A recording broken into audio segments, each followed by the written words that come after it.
Hi. So y'all, I'm here to talk about the Charmed reboot. Oh, just no. I know. If you don't really know what's going on with the Charmed reboot, there's a lot of controversy surrounding the show because before it went to air, there were a lot of comments made by the cast and crew about the original cast, basically saying that they were too old to be a part of the reboot. No. So that's why a lot of people don't want to watch it, and I don't think it helped that just from the trailer it kind of looked very stiff, for lack of a better term. The acting didn't look good. None of it just didn't look like the original Charmed, and they were working really hard to brand themselves with that show. So a lot of people have decided that they don't want to watch it. They don't really, want to have anything to do with it. So I can understand that, but at the same time, I feel like one of the things that needs to be addressed with this show is the fact that it has opened up really the door to the original. Don't joke about that. And when I say that, the audience that it's directed towards really were either really young when Charmed was on, or maybe in some cases hadn't even been born, because it's really directed towards the tweens and young adults, people in that age range. So you have a lot of people who might have just been born when the show was in like its 3rd or 4th season.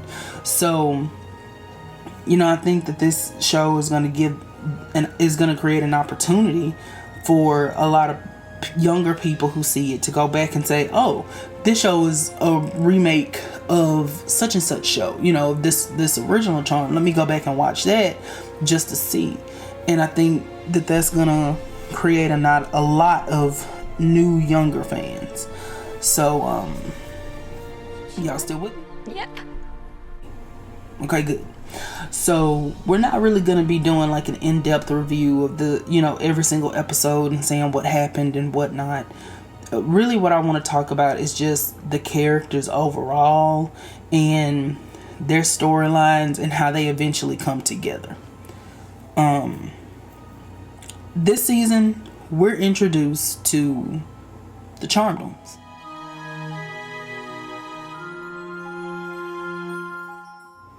No. Not those Charmed Ones. These Charmed Ones.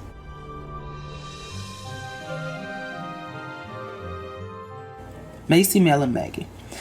They're introduced to us as the most powerful good witches on Earth. Okay. That's kind of that's a little, misleading because, Fiona's super powerful and the elders of the show are witches and not white lighters, so they're really super powerful. And this Arcana they're really powerful. But for some reason, Macy, Mel, and Maggie are the most powerful. So they got the power of 3, so there you go. At the beginning of the season, we are introduced to Maggie and Mel first, and their mom, Marisol. So, we're told that they have a very good relationship. We're told that they have a very strong bond with each other. The mom is constantly telling them to nurture their sisterhood and all this and that. So after they nurture their sisterhood, Maggie and Mel both go off to go do their own little thing, whatever. So the mom is starting to unbind their powers. She tells people that she has 3. We don't know who she's talking to, but she just says, okay. And then some crows come in. The girls come home because the mom was texting them. Next thing you know, mom is dead. So we fast forward some months. And Macy has just moved to Hilltown. She, got offered a job at this university. The same university that the mama worked at. So, the mama was the one who reached out and was like, come to me, Macy. So Maggie and Mel really are having a hard time with this. Mel more so because she feels like there was more to the story. Maggie is basically telling her, let it go. Let it go. She's gone. You gotta accept it. Let's all live life. Even Mel's girlfriend is like, are you alright? Is everything okay? But we'll get to that when we get to Mel's breakdown. Now, just to kind of go into each of the sisters and kind of who they are, what their storylines are, how they meld together eventually. Macy's the eldest sister, and she did not grow up with them. The reason why is revealed a little bit later on in the season. So she was raised by her father. Her father told her that her mom was dead. That caused a lot of issues with Macy because she always felt disconnected from other people because she was an introvert. She's not very sociable at all. She does not have great social skills. In the first episode, she's actually walking with her new co-worker Galvin, and she sees the house and she's taken aback, and she realizes that it's the house from the picture with her mom.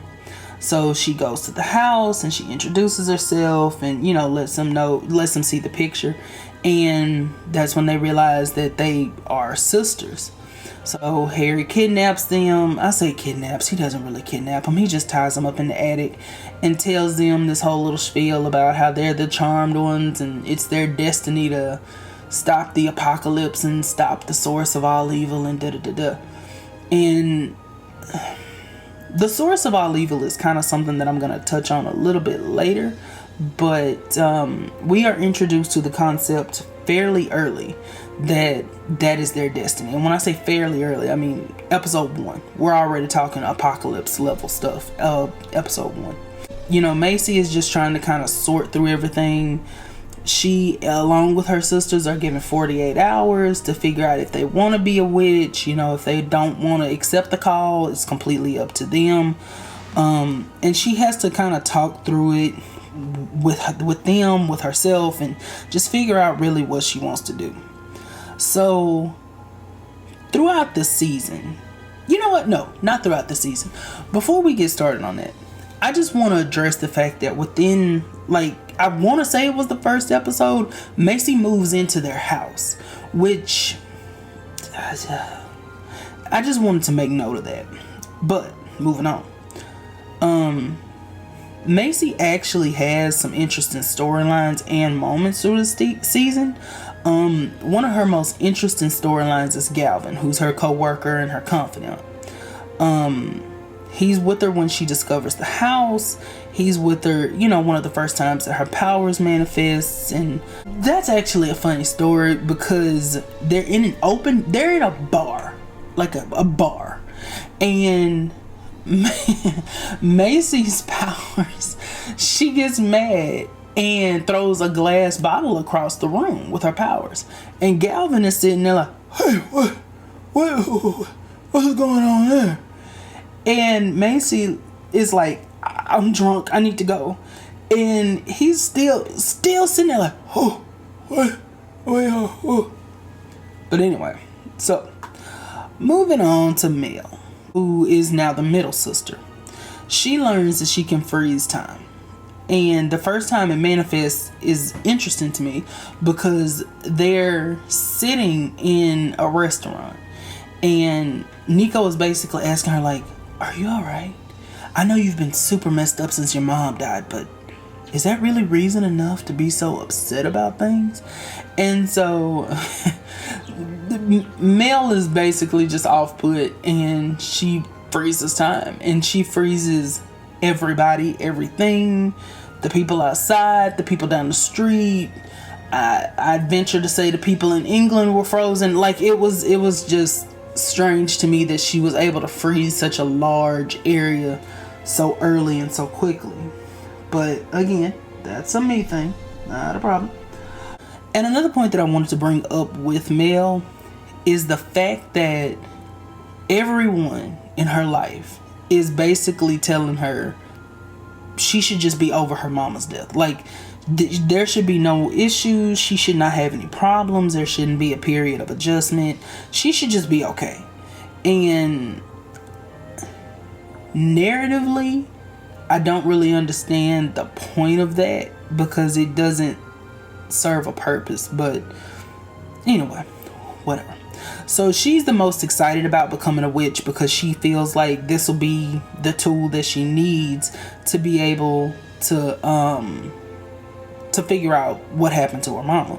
She feels like it has to be something related to magic. She's very outspoken. She's very female empowerment. And this was kind of off-putting to me in the beginning because she comes off as very judgmental, and literally every chance she gets, she screams. Not says, she actually screams about, you know, the Me Too movement, things like that. And it's just kind of like, okay, these are really important issues, but they're being presented in such a way to where it was not interesting to watch in the least bit. These views kind of cause her and Harry to have a really rocky start. She did not like Harry. She did not trust Harry. Her and Harry just did not mesh. But as time kind of goes on, Harry explains to her why he's so protective of them, especially her. She reminds him of one of his previous charges, and she was a very strong-willed woman, and he just doesn't want to lose Mel the way he lost her. So this kind of helps, you know, Mel to understand a little bit more about what's going on. And she eventually opens up to Harry, and they have a really good relationship, and I actually think that turns out to be one of the better parts of the show, the relationship that those two have. Mel and Harry end up having a really good friendship. She helps him to find his son later on in the season after he gets out of Tartarus. She's there when he gets to see his son for the first time, you know, in his White Lighter life, and actually see that his son survived and has grandchildren and, you know, is living this really happy life. She gets to share that moment with him. Mel and Nico, like, seriously just deteriorate over the first half of the season, and wanting to protect Nico and thinking that it's best for her, Mel actually casts a spell to, you know, change historic events and make it to where she and Nico never met. So we find out later on in the season that Nico actually had a mental breakdown at the time that she would have met Mel, and because she felt like there was something that should have happened or something else that should have gone on, and it just didn't. So that ended up causing her to lose her job, and then that's how she became a private investigator and whatever. So then Mel becomes involved with a group of really powerful witches called the Sarkana. She becomes involved with one of the members, Jada, and eventually Jada's revealed to be half White Lighter, and really I don't see a point in saying she was half White Lighter other than to just say she was half White Lighter. And another thing is that White Lighters don't, in this context, in this show, are different than the original White Lighters in the fact that their orb is just like this weird, like, swirly transition, and the only way I think that they're called White Lighters is because when they heal, the light is white. That's, you know, kind of all I get from it, but that's neither here nor there. So the Sarkana that Jada is a part of, they are dead set against the elders. They hate them. They feel like they're suppressive. They feel like they're oppressive. They feel like they are trying to enforce these rules because they just want to be in charge of everything. Mel begins to openly hate the elders, including Charity, an elder who starts working closely with the sisters and was a very close friend of their mother. Harry and Charity also have a very close relationship, if you know what I mean. Or want. Don't do that again. So that kind of comes into play a little bit later on. You know, that's a part of Harry's storyline. One of the main missions of the Sarkana is to save this really powerful witch named Fiona, who was sentenced to Tartarus by the elders.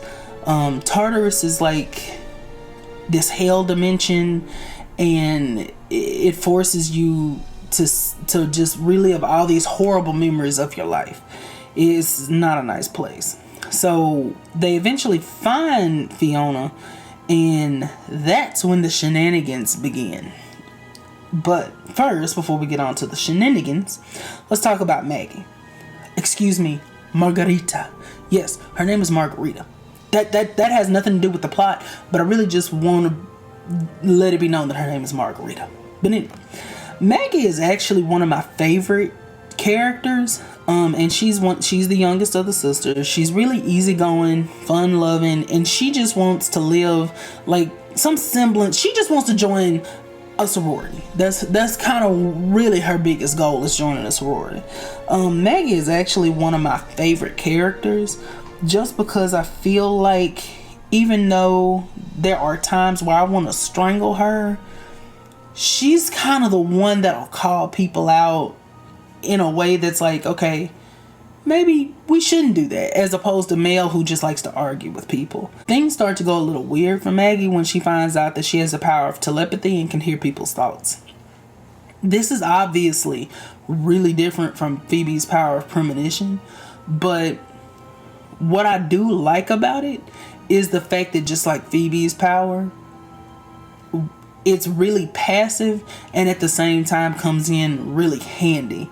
And although I do think premonitions are a little bit more useful, I do see where they were going with her powers.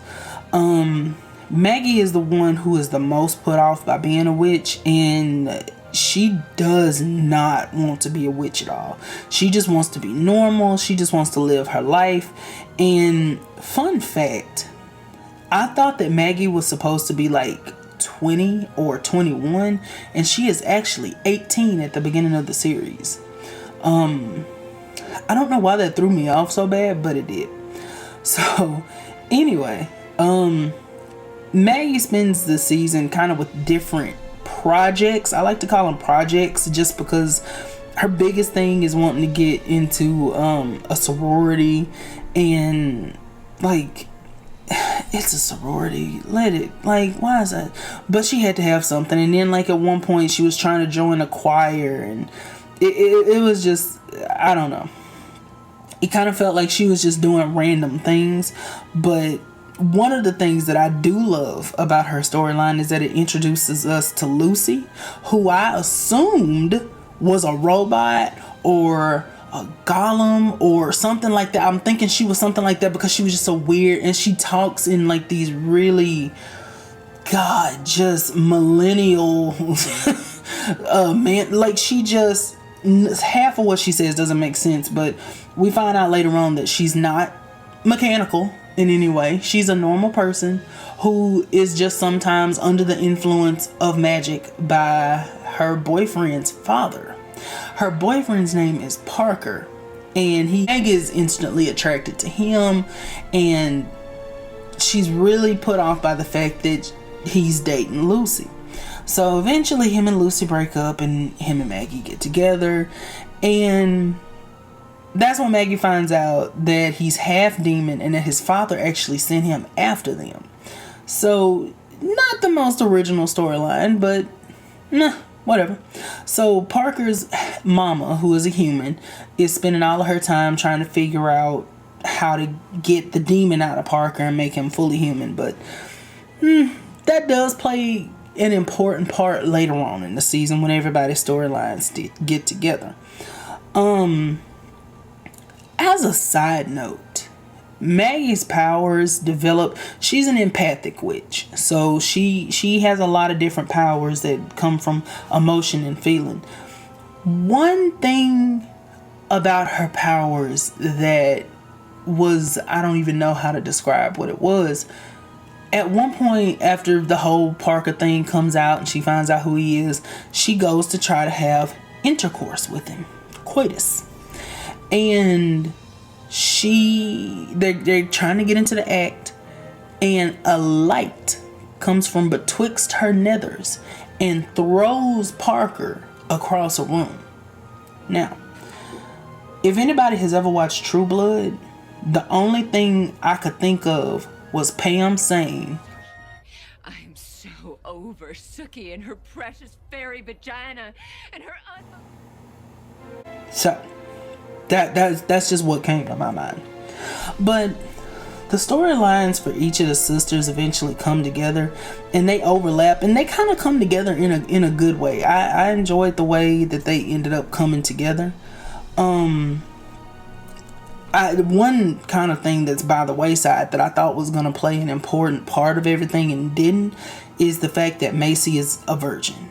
I really thought they were going to say that once she gave up her virginity, things were going to go different, and you know, she was going to be more powerful. I thought it was going to be like a Charity situation from Passions, but it wasn't. She just decided to give up the cookies to Galvin.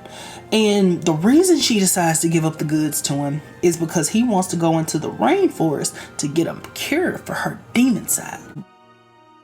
So in the course of editing this video, I noticed that the last part was wiped out for whatever reason. I'm not going to go back and redo the whole video. I'm just going to kind of tell you what happened after that, and we'll go from there.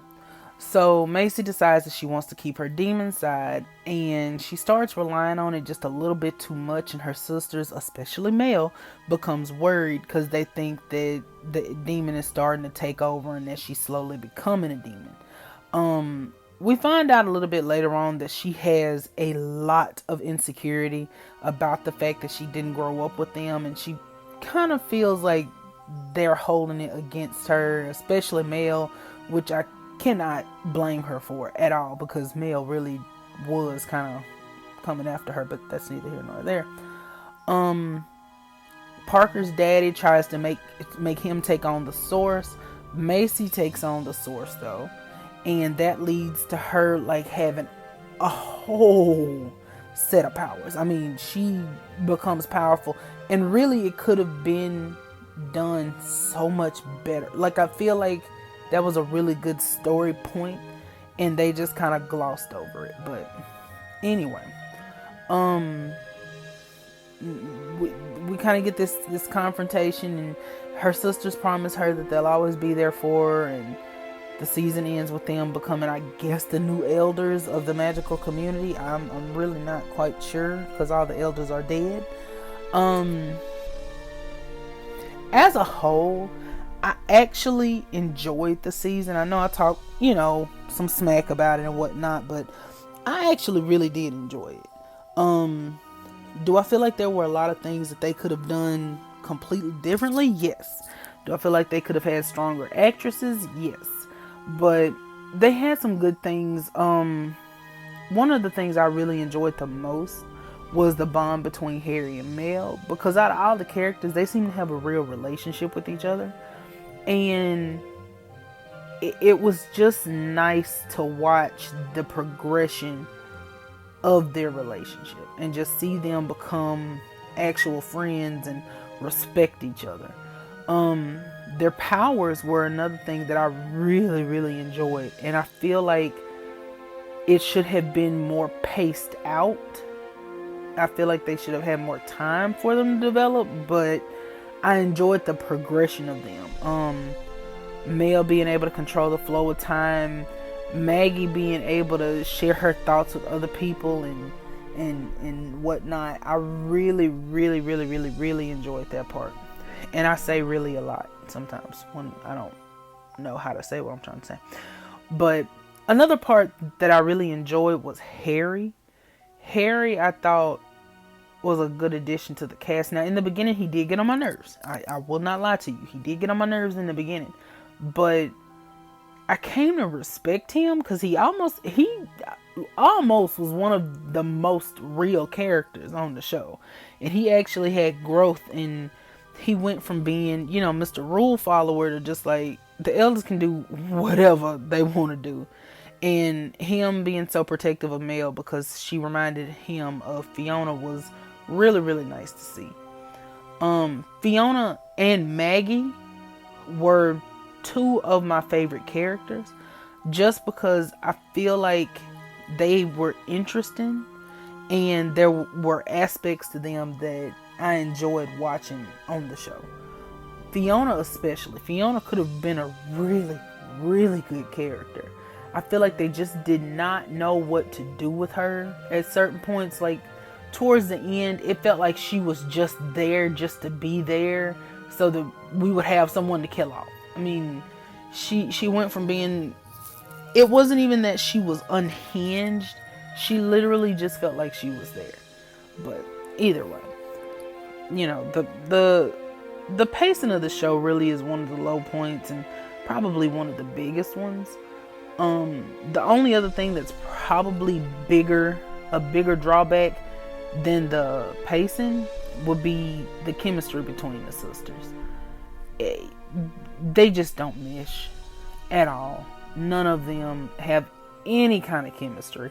If you hadn't watched the show, you would have assumed that all three of them grew up separately, but it's just Mel. It's just Mel and Maggie that grew up together, and they